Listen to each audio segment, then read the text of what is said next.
तो बच्चों एक्सरसाइज 6.3 का क्वेश्चन नंबर 5 डिस्कस करेंगे। और क्वेश्चन नंबर 5 में बच्चों हमको उसने चित्र नहीं दिया है, डायग्राम उसने आकृति हमको नहीं दी है बच्चों। क्वेश्चन बच्चों आप लोग पढ़ लीजिएगा बहुत अच्छे से। क्वेश्चन कह रहा है कि त्रिभुज पी क्यू आर की भुजाओं पी आर और क्यू आर। तो सबसे पहले बात यह आती है कि त्रिभुज है एक जो है पी और क्यू और आर, पी क्यू आर, ठीक है, पी क्यू आर, त्रिभुज पी क्यू आर। तो त्रिभुज पी क्यू आर की भुजाओं में पी आर और क्यू आर पर क्रमशः एस और टी इस प्रकार स्थित है कि जो कोण P है, जो ये वाला कोण है, ये कोण P है, इन दोनों भुजाओं पर किस पर, पी आर पर और बच्चों पी आर पर और क्यू आर पर, पी आर पर और क्यू आर पर दो पॉइंट है बच्चों, दो पॉइंट है। चलो बना देते हैं दो पॉइंट है। और जो कोण P है वो दो पॉइंट है, कौन से दो पॉइंट है, S और T, दो पॉइंट है बच्चों S और T। तो उसने बोला कि S और T कहां पर स्थित है, उसने बता दिया कि S और T कहां पर है। PR पर तो S स्थित है, ठीक है ना, PR पर तो है बच्चों S, तो हमने S बना दिया। फिर बच्चों वो कह रहा है कि QR पर T स्थित है, तो बच्चों QR पर हमने T कर दी, ठीक है। अब इसके बाद वो ये कह रहा है कि एंगल P मतलब ये, और एंगल RTS मतलब कि ये, मतलब बच्चों वो ये कह रहा है कि ये वाला एंगल और ये वाला एंगल बराबर है, ये दो एंगल बराबर हैं। किस ट्रायंगल की बात हो रही है, अब समझो कि अब वो हमसे चाह क्या रहा है, बोल क्या रहा है, वो कह रहा है कि बड़ा वाला जो ट्रायंगल है RPQ, ठीक है, RPQ, ये ट्रायंगल त्रिभुज R और फिर P और फिर ये Q, बड़ा वाला त्रिभुज RPQ सिमिलर है RTS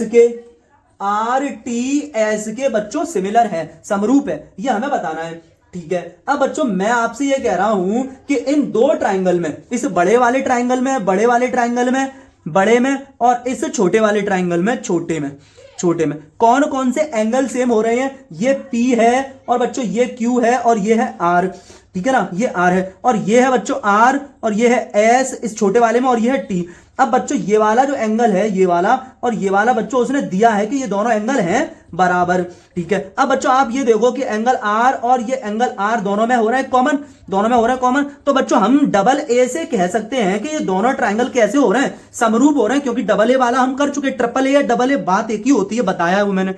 ठीक है ना। तो ट्रिपल ए जो कसौटी है, जो क्राइटेरिया है, हम उससे कह देते हैं कि दो ट्रायंगल जो है वो समरूप है, अगर वो कसौटी आ जाती है तो, ठीक है ना बच्चों। तो बच्चों अगर मैं नेम डाल दूं, इसको कह दूं एंगल 1, इसको कह दूं 2 और इसको कह दूं 3, और इसी तरह से यहां कह दूं 4 और यहां कह दूं 5 और यहां कह दूं ये 6, तो बच्चों आप देख रहे हो कि इन दो ट्रायंगल के अंदर दिया क्या हुआ है। तो बच्चों अगर गिवन की बात आ जाती है, या मैं डायरेक्ट कर देता हूं इसको सॉल्व, ठीक है ना, हाँ, तो हम सिद्ध करते हैं इसको, ठीक है, हाँ, तो हम सिद्ध करते हैं, तो हमें कौन कौन से ट्रायंगल करने हैं सिमिलर, कौन कौन से करने हैं उनको ले लेते हैं। तो हमने ले लिए ये दोनों ट्रायंगल, तो त्रिभुज RPQ और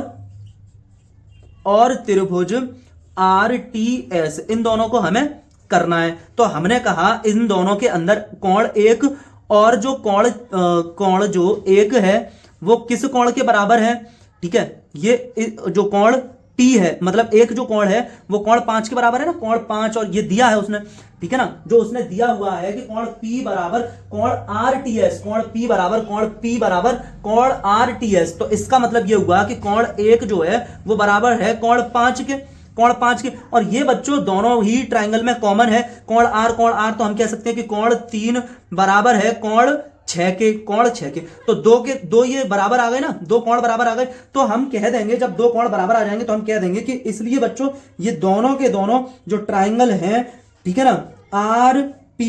RPQ समरूप हो जाएंगे त्रिभुज RTS के। वजह बता देंगे, वजह है बच्चों डबल ए, और आप समझो कि जब दो एंगल बराबर हैं तो बचा हुआ तीसरा भी बराबर होता है, इसलिए सिर्फ डबल ए से भी काम चल जाता है, ठीक है बच्चों, इसको नोट कर लीजिएगा।